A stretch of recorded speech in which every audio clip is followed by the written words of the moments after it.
Les textes anciens parlent de signes dans le ciel, de rumeurs qui résonnent dans les coins oubliés de la terre. Et si je vous disais qu'il se passe quelque chose d'important, quelque chose que la plupart des gens ne voient pas? Non, je ne parle pas d'histoire ou de théorie. Je parle de quelque chose qui est sous nos yeux, mais auquel peu de gens ont le courage d'affronter. Avez-vous remarqué que le monde semble différent? Que quelque chose a changé, mais personne ne peut expliquer exactement quoi? Arrêtez-vous un instant. Regardez autour de vous. Il y a un poids qui plane dans l'air, comme une tension qui grandit chaque jour. Est-ce une coïncidence si tant de souffrances, de chaos et d'incertitudes se sont accumulés comme une tempête imminente? Ou sommes-nous témoins de quelque chose de bien plus grand, de bien plus profond? Avez-vous déjà eu l'impression que quelque chose vous appelait à prêter attention? Ne l'ignorez pas. Ce n'est pas seulement un sentiment. En regardant tout cela, il est impossible de ne pas se demander pourquoi personne ne parle des liens évidents entre les événements d'aujourd'hui et les prophéties d'antan? Croyez-vous que tout cela soit l'œuvre du hasard? Pourquoi pensez-vous que ce qui est sur le point d'être révélé est resté caché? Parce qu'il y a quelque chose qu'ils ne veulent pas que tu vois. Quelque chose qui pourrait changer tout ce que tu crois.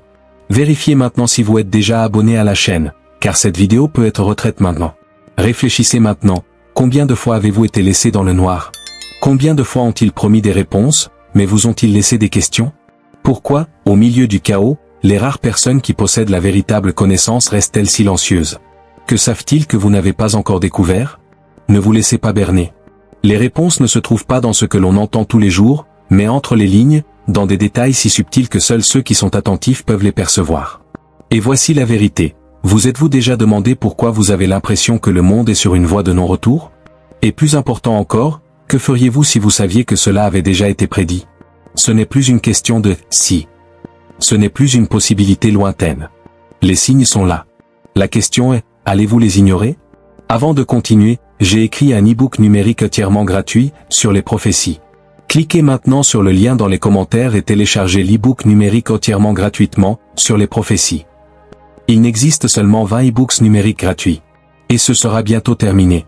Pensez au moment où vous avez senti que quelque chose n'allait pas, même lorsque personne autour de vous ne semblait le remarquer. Était-ce juste de la paranoïa? Ou avez-vous capturé quelque chose que d'autres préféraient passer sous silence? Pourquoi pensez-vous que tant d'écritures anciennes parlent d'un temps d'éveil? Ce moment est-il déjà arrivé, mais peu sont prêts à le voir?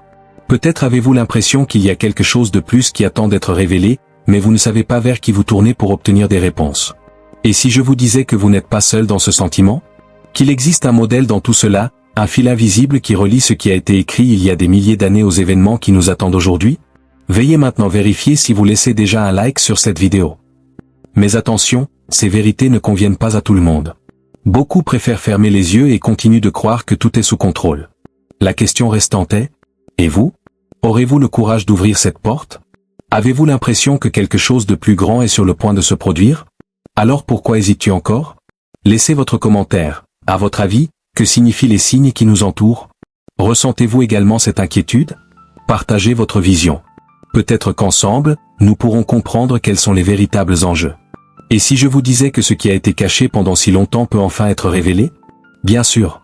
Nous continuerons là où nous nous sommes arrêtés, avec un contenu encore plus riche et détaillé, mêlant les événements du monde actuel aux prophéties du livre de Apocalypse. Préparez-vous, car ce que vous verrez ensuite pourrait changer votre vision de tout. Les Écritures étaient claires, astérisque, et je vis un nouveau ciel et une nouvelle terre. Car le premier ciel et la première terre avaient disparu, et la mer n'était plus. Apocalypse 21, 1. Ce verset, si plein de mystères, parle d'un moment de transition, d'une étape importante entre ce que nous connaissons aujourd'hui et ce qui est à venir. Mais qu'est-ce que cela signifie? Et surtout, où en sommes-nous dans ce processus? L'Apocalypse est l'époque actuelle, les signes sont-ils clairs? Astérisque. Avez-vous déjà remarqué à quelle fréquence le monde semble être au bord de la catastrophe? Tremblements de terre, épidémies, famine et guerre. Coïncidence? Pensez à Apocalypse 6, 8. Et je regardais, et voici un cheval pâle, et celui qui était assis dessus s'appelait la mort, et l'enfer le suivit. Et le pouvoir leur fut donné sur le quart de la terre, pour tuer par l'épée et par la famine, et avec la peste, et avec les bêtes sauvages de la terre. Astérisque. Certains de ces mots vous semblent familiers, n'est-ce pas? La faim, qui ronge des nations entières, nuisibles, qui ont pris des proportions mondiales ces dernières années. Et l'épée? Conflits armés, tensions entre nations? Pourrait-on voir les cavaliers de l'Apocalypse en action? Au chapitre 8 de l'Apocalypse, nous trouvons une autre description inquiétante. Et le premier ange sonna de la trompette, Et il y eut de la grêle et du feu mêlé de sang qui furent jetés sur la terre, et le tiers des arbres furent brûlés, et toute l'herbe verte fut brûlée. Apocalypse 8, 7. Avez-vous entendu parler de l'augmentation des incendies de forêt dévastateurs dans différentes régions du monde? Coïncidence? Et plus encore, comment interpréter les cieux teints en rouge par des phénomènes naturels qui défient toute explication? Seraient-ce les trompettes annonçant que le temps est proche? Dégradation morale et spirituelle, un reflet de la prophétie. Et parce que l'iniquité se multipliera, l'amour du plus grand nombre se refroidira. Matthieu 24, 12. Bien que ce verset soit tiré de Matthieu, il fait parfaitement écho à l'esprit de l'Apocalypse. Jamais auparavant l'amour pour les autres n'a semblé aussi raréfié. Corruption, égoïsme, mépris de la vie et des valeurs les plus fondamentales. La multiplication des inégalités est plus évidente que jamais. Découvrez comment les médias sociaux ont transformé nos vies. Au lieu de s'unir, ils propagent souvent la haine, le mensonge et la division. Cela ne correspond pas à ce qui est décrit dans Apocalypse 18, 2. Babylone est tombée, cette grande ville, qui est devenue la demeure des démons et la cachette de tout esprit impur, et le refuge de tout oiseau impur et détestable. Babylone peut ici symboliser des systèmes corrompus qui contrôlent et trompent les masses. Les structures que nous idolâtrons sont-elles sur le point de s'effondrer définitivement? Signe dans les cieux et sur terre, un message sans équivoque. Souvenez-vous des paroles d'Apocalypse 6, 12. Et je vis quand il ouvrit le 6e sceau, et voici, il y eut un grand tremblement de terre, et le soleil devint noir comme un sac, et la lune devint comme du sang. Combien de fois avons-nous entendu parler des lunes de sang ces dernières années? Beaucoup les considèrent comme de simples phénomènes astronomiques, mais est-ce vraiment le cas? Qu'en est-il des éclipses qui obscurcissent le soleil, remplissant l'humanité de peur? S'agit-il de simples événements naturels ou d'avertissements? De plus, les tremblements de terre mentionnés ci-dessus sont alarmants. Les rapports indiquent que la fréquence et l'intensité des tremblements de terre augmentent. Comment expliquer cela? Il se peut que le 6e sceau soit déjà en train d'être ouvert, et beaucoup ne s'en rendent pas compte. Le rôle de la tromperie, la vérité est-elle cachée? Et je vis une autre bête sortir de la terre, et elle avait 2 cornes comme celles d'un agneau, et il parlait comme un dragon. Apocalypse 13, 11. La description de la bête ici est un personnage puissant. Cela semble être quelque chose d'inoffensif, voire de bienveillant, mais derrière les apparences se cache l'essence du mal. N'est-ce pas ce que nous voyons aujourd'hui? Des institutions, des dirigeants et même des mouvements qui promettent la rédemption mais favorisent la division, la désinformation et le contrôle? Qu'en est-il de la marque de la bête, décrite dans Apocalypse 13, 16-17? Et faites qu'une marque soit apposée sur chacun, petit et grand, riche et pauvre, libre et esclave, sur la main droite ou sur le front, afin que personne ne puisse acheter ni vendre, sauf celui qui a la marque. Astérisque. Certains associent cela au progrès de la technologie, comme les systèmes de contrôle économique et l'identification numérique. Serait-ce le signe avant-coureur d'un système mondial où la liberté et la foi seront mises à l'épreuve? L'appel au repentir et à la vigilance. Pourtant, même au milieu de ces ombres, il y a de l'espoir. Le livre de l'Apocalypse n'est pas seulement un avertissement, mais un appel à la repentance et à la rédemption. Astérisque, et j'entendis une autre voix du ciel, disant, « Sortez d'elle, mon peuple, afin que vous ne participiez pas à ses péchés et que vous n'encouriez pas ses fléaux. » Apocalypse 18, 4. C'est le moment de réfléchir. Où est ta foi? Êtes-vous prêt pour ce qui va arriver? Et surtout, entendez-vous l'appel? Question cruciale à réfléchir. Avez-vous déjà réfléchi à la raison pour laquelle tant de prophéties semblent correspondre aux événements d'aujourd'hui? Et si les signes sont déjà clairs, mais que peu de gens sont prêts à les voir? Comment allez-vous vous positionner face à cela? Êtes-vous prêt à affronter la vérité ou préférez-vous rester dans l'ignorance? Laissez-le dans les commentaires. Pensez-vous que l'actualité est liée aux prophéties bibliques? Quelle est votre plus grande peur pour l'avenir?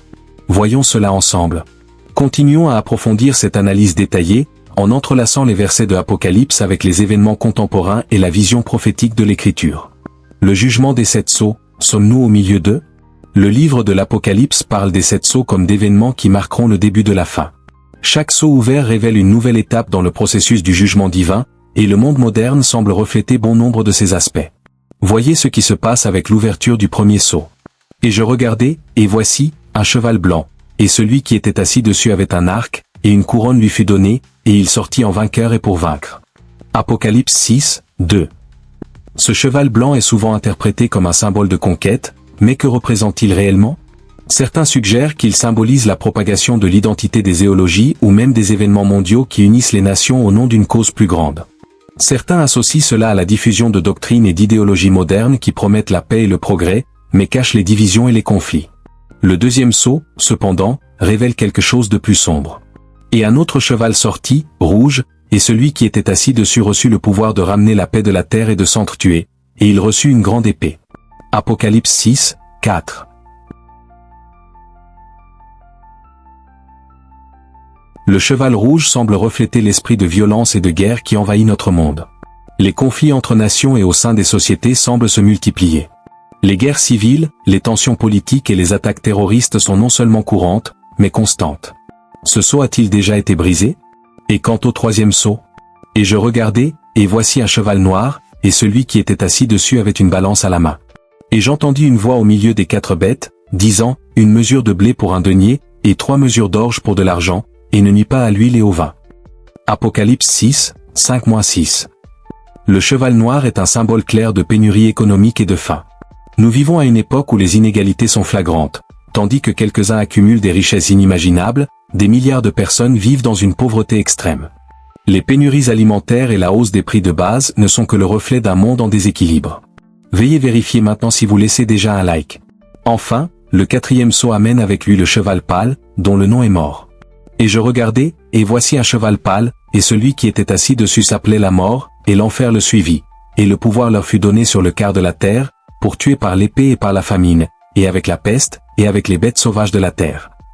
Astérisque, Apocalypse 6, émoticône n'en croyant pas ses yeux. L'impact de ce sceau est évident dans les pandémies, les catastrophes naturelles, la famine et les décès massifs. Ce que nous avons vécu ces dernières années, notamment les crises sanitaires mondiales et les ravages à grande échelle, semblent correspondre à cette description. Les blocs de trompettes, la nature et le ciel crient justice. Après les sceaux, les trompettes apportent une nouvelle vague de jugement, mais désormais les signes impliquent directement l'environnement et le cosmos. Le premier coup de trompette apporte la destruction sur la terre. Et le premier ange sonna de la trompette, et il y eut de la grêle et du feu mêlé de sang qui furent jetés sur la terre, et le tiers des arbres furent brûlés, et toute l'herbe verte fut brûlée. Apocalypse 8, 7. Comment ignorer les incendies de forêt qui ravagent des continents entiers? Amazon, Californie, Australie, les exemples sont nombreux. La dévastation de l'environnement n'est pas seulement une conséquence des actions humaines, mais aussi le reflet de ce qui a été prédit. Le deuxième coup de trompette atteint les océans. Et le deuxième ange sonna de la trompette, et quelque chose comme une grande montagne brûlante de feu fut jetée dans la mer, et la troisième partie de la mer devint du sang. Apocalypse 8, 8. La pollution marine et les catastrophes liées aux marées noires nous rappellent constamment à quel point les mers sont affectées. Assistons au présage de cet événement apocalyptique? Lorsque le troisième ange sonne de la trompette, les sources d'eau sont contaminées. Et une grande étoile tomba du ciel, brûlante comme une torche, et tomba sur le tiers des fleuves et sur les sources d'eau. Et le nom de l'étoile était Absinthe. Apocalypse 8, 10-11. Aujourd'hui, des millions de personnes sont confrontées au manque d'eau potable, tandis que les rivières et les sources sont empoisonnées par la pollution industrielle et agricole. C'est un parallèle clair avec la prophétie, indiquant un jugement progressif. L'impact mondial de Babylone la Grande. Et il cria d'une voix forte, disant, Babylone est tombée, cette grande ville est tombée, et est devenue la demeure des démons. Apocalypse 18, 2. Babylone est souvent décrite comme un système corrompu basé sur l'exploitation et la tromperie. Que peut-il symboliser aujourd'hui? Beaucoup voient la grande ville comme une référence au système mondialisé qui contrôle l'économie, la politique et même la foi des gens. Les prophéties indiquent que cette structure ne durera pas éternellement, elle sera démolie, et avec elle tomberont ceux qui lui font confiance. Et en 1 heure vint sa destruction. Apocalypse 18, 19. Cet avertissement rappelle à quel point une ruine soudaine peut survenir. Des systèmes qui semblaient inébranlables peuvent s'effondrer en un instant. Voyons-nous les premiers signes de cet effondrement? La marque de la bête, une réalité plus proche que nous le pensons. La prophétie la plus célèbre de l'Apocalypse parle de la marque de la bête. Et faites que tous, petits et grands, riches et pauvres, libres et serviteurs, mettent une marque sur leur main droite ou sur leur front. Apocalypse 13, 16. Avec les progrès de la technologie, les systèmes de contrôle mondiaux, tels que les identifications numériques, les implants et les crypto-monnaies centralisées, suscitent des discussions. Beaucoup pensent que ces technologies pourraient être utilisées pour instaurer un système dans lequel la foi et la liberté seraient attaquées. Les élus et la promesse de victoire. Même face à tant d'obscurité, les Écritures sont claires, ceux qui resteront fidèles seront victorieux. Et Dieu essuiera toute larme de leurs yeux, et il n'y aura plus de mort, ni de cris, ni de douleur, car les premières choses sont passées.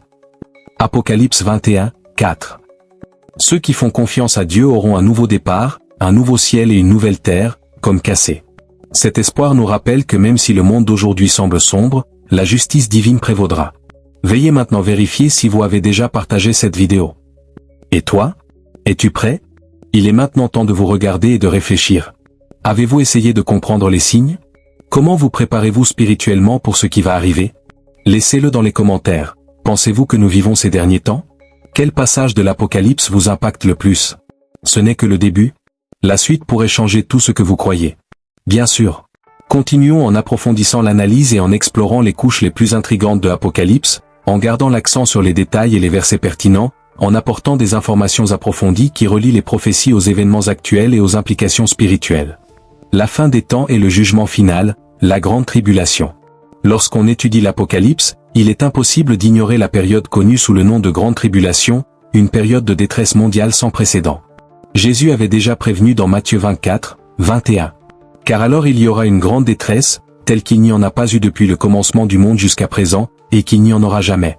Dans l'Apocalypse, cette angoisse est détaillée dans différentes visions. Le chapitre 7 décrit une multitude de saints émergents de la grande tribulation, montrant que beaucoup maintiendront leur foi même face à des difficultés extrêmes. Ce sont ceux qui sont sortis de la grande tribulation, qui ont lavé leurs vêtements et les ont blanchis dans le sang de l'agneau. Apocalypse 7, 14. Mais qu'est-ce qui caractérise cette période? La réponse se trouve dans les chapitres 8 à 16, où s'entrelacent les trompettes, les sceaux et les coupes du jugement. Le règne de la bête est le trompeur global. La grande tribulation sera marquée par l'émergence d'une figure énigmatique, appelée la bête. Ce personnage dirigera un système mondial de tromperie et d'oppression. Dans Apocalypse 13, 5-7, nous trouvons une description de ce pouvoir. Et il lui fut donné une bouche pour dire de grandes choses et des blasphèmes, et il lui fut donné le pouvoir de continuer pendant 42 mois.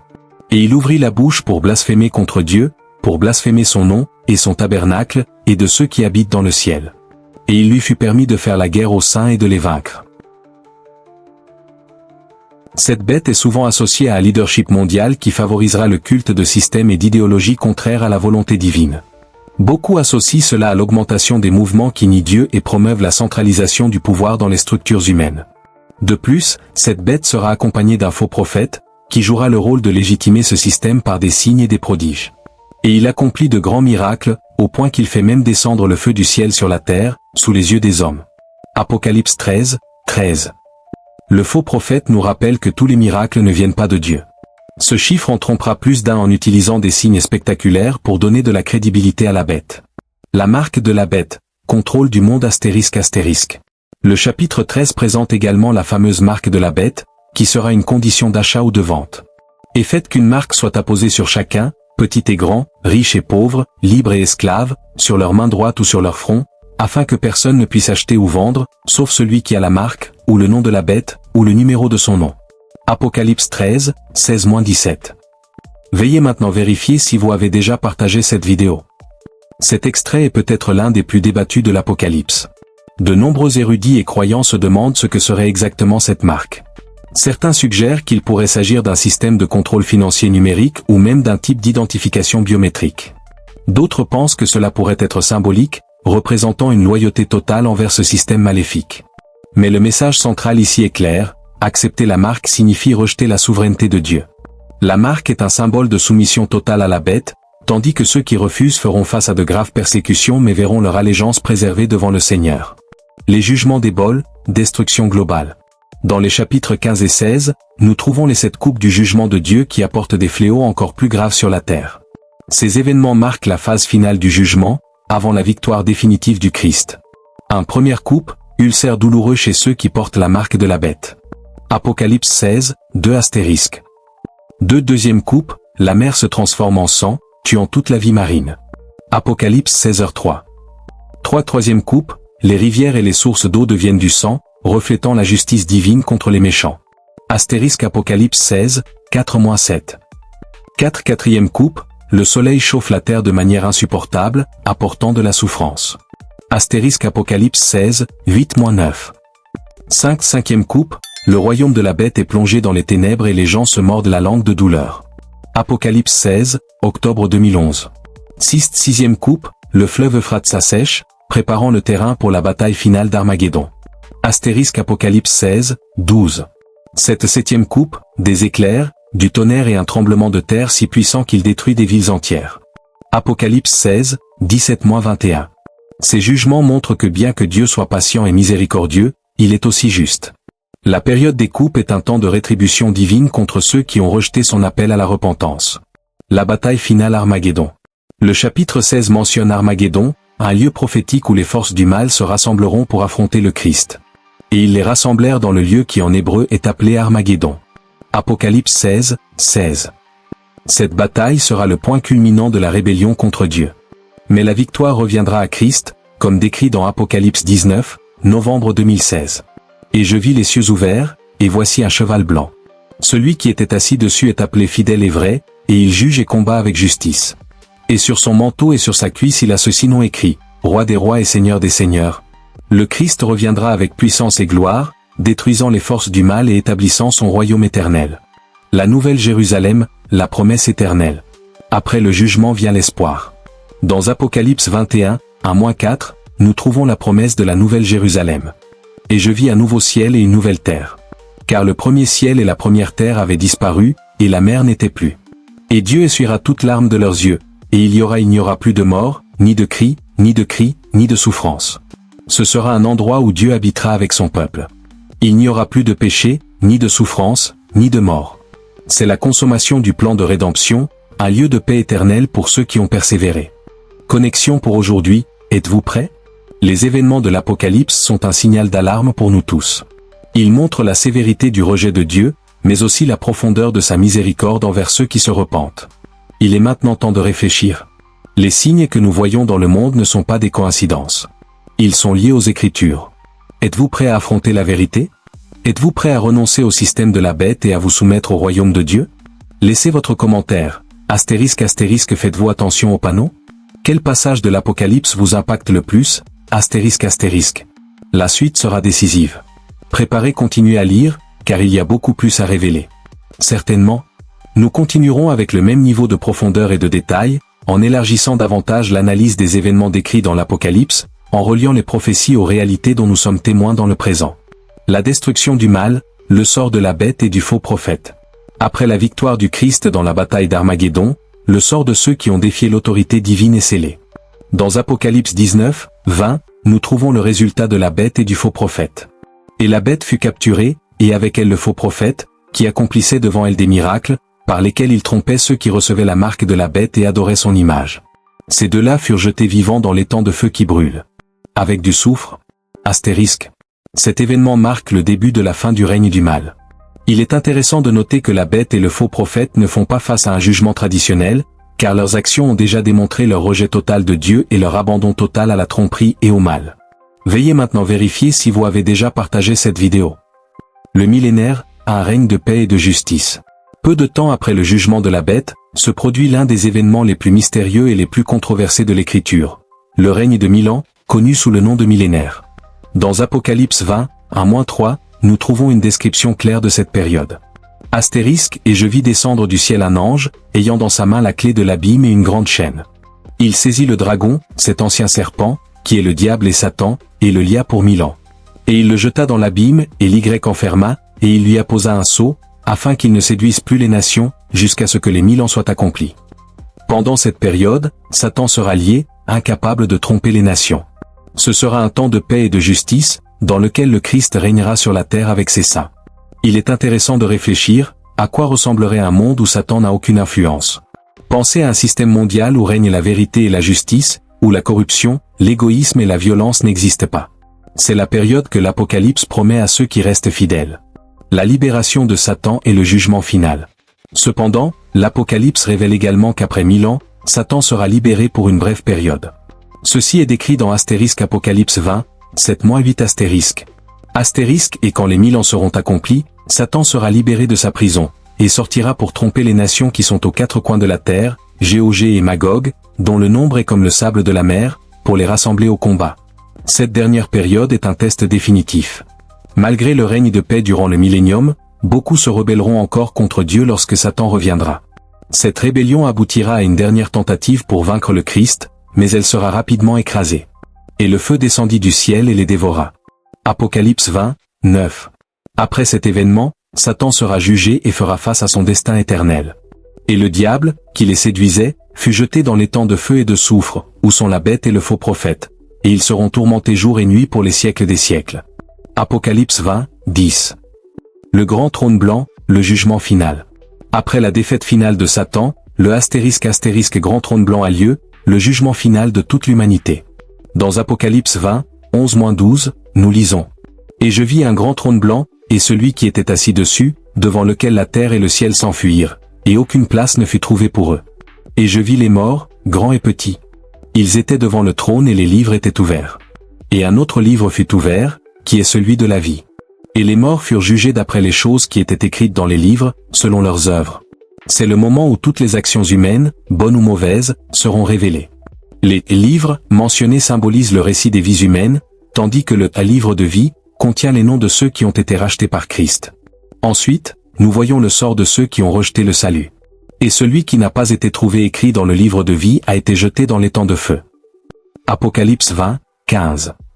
C'est la fin définitive pour ceux qui ont choisi de vivre séparés de Dieu, un puissant rappel de l'importance de rechercher la rédemption pendant qu'il est encore temps. * la Nouvelle Jérusalem, un aperçu de la gloire future ***. À partir du chapitre 21, l'Apocalypse change de ton, passant du jugement à la gloire. Nous trouvons ici la promesse de la *** Nouvelle Jérusalem ***, la ville céleste qui sera la demeure éternelle des saints.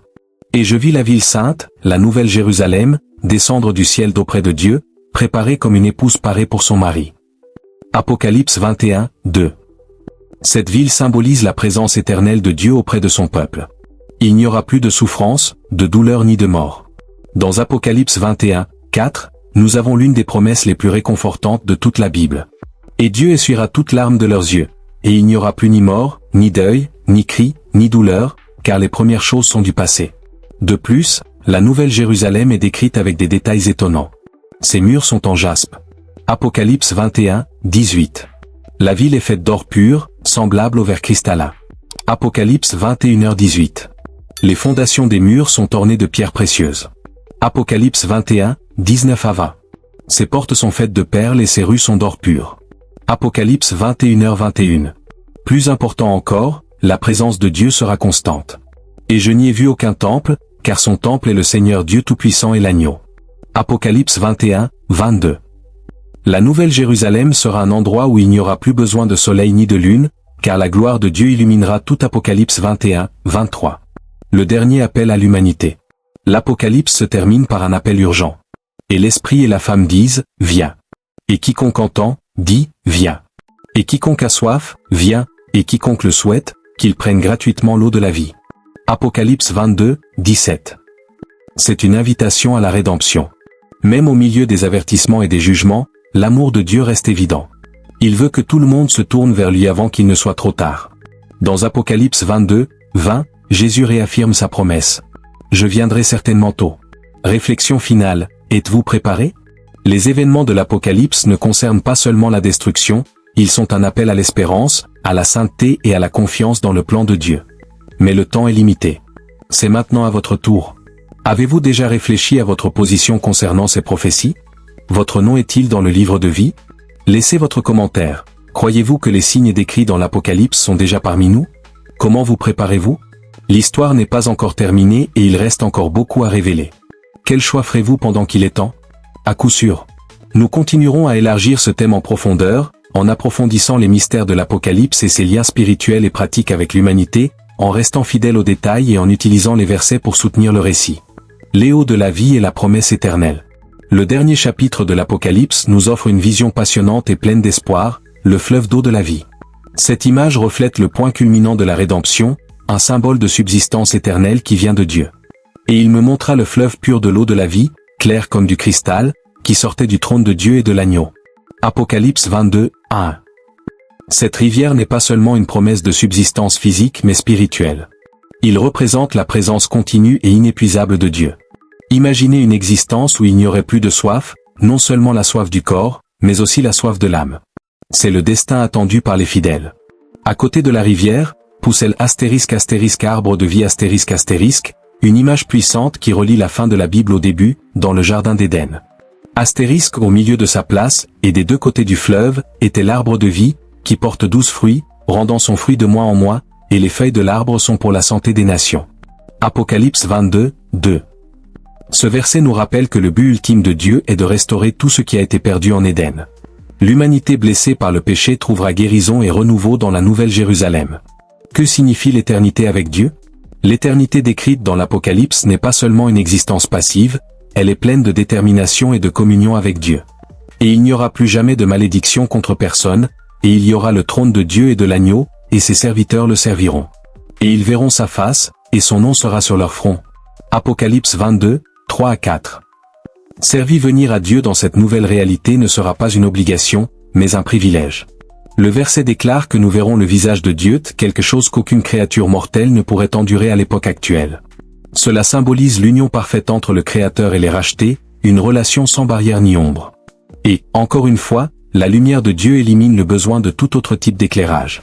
Et il n'y aura plus de nuit, et ils n'auront pas besoin de lampe ni de soleil, car le Seigneur Dieu leur donne la lumière, et ils régneront pour les siècles des siècles. Apocalypse 22, 5. L'absence de nuit signifie non seulement une lumière constante, mais aussi l'absence de peur, d'obscurité et d'incertitude. C'est une image de sécurité et de paix inébranlable. Les derniers avertissements de l'Apocalypse. Même si la fin du livre offre de l'espoir, elle contient également des avertissements solennels. La révélation nous rappelle que les paroles qu'elle contient sont sacrées et ne peuvent être modifiées. Car je témoigne à tous ceux qui entendent les paroles de la prophétie de ce livre, que si quelqu'un y ajoute quelque chose, Dieu fera venir sur lui les fléaux qui sont écrits dans ce livre. Et si quelqu'un retranche quelque chose aux paroles de dans le livre de cette prophétie, Dieu retranchera sa part de l'arbre de vie et de la ville sainte, qui sont écrites dans ce livre.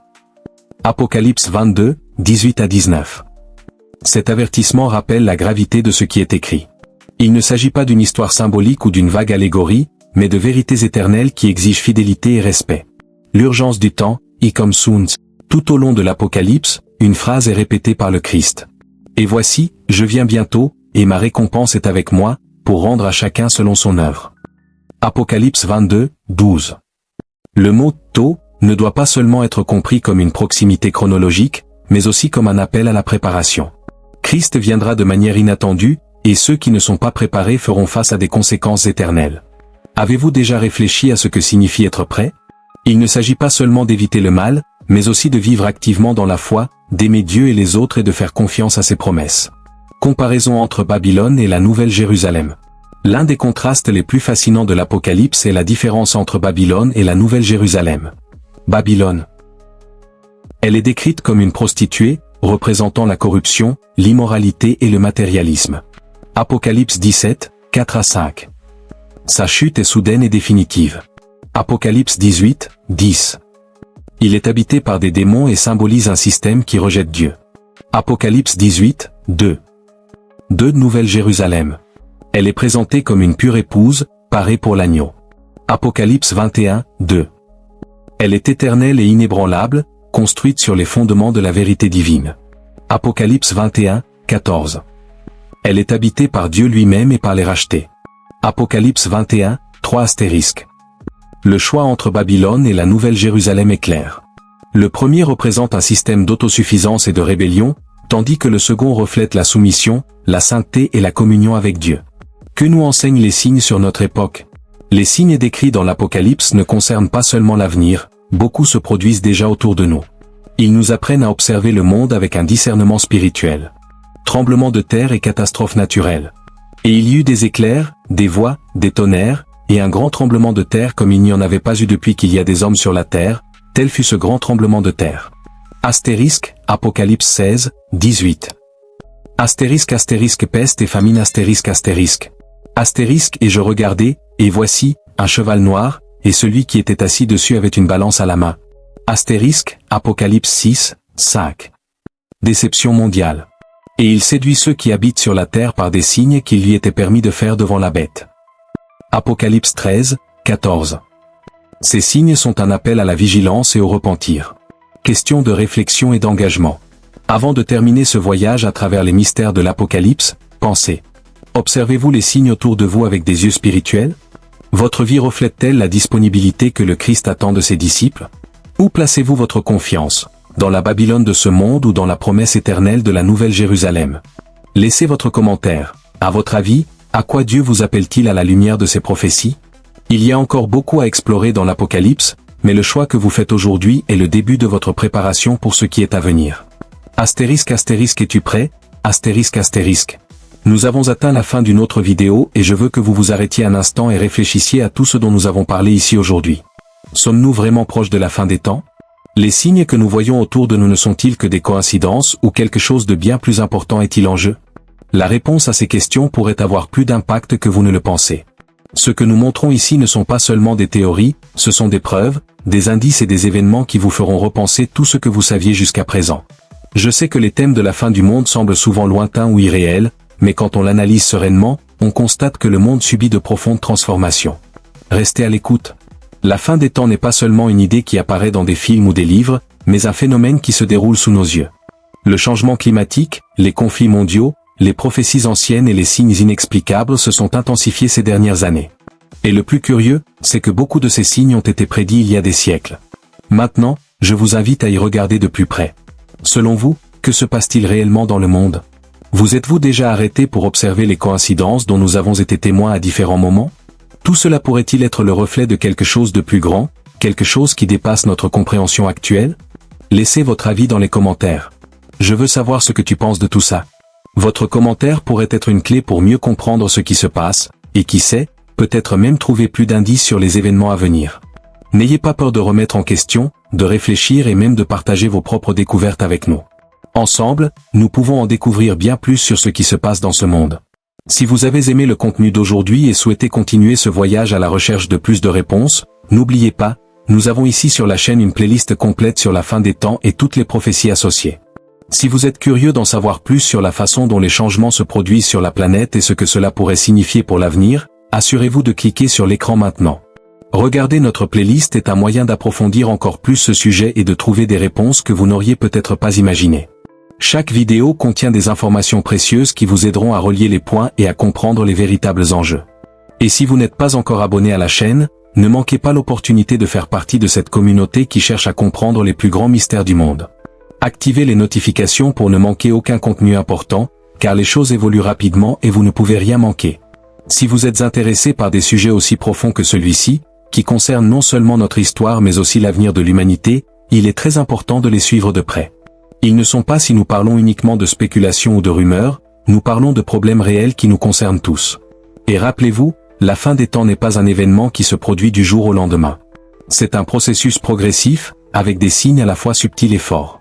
Certains sont évidents, d'autres sont plus discrets, mais ils font tous partie de quelque chose de bien plus grand.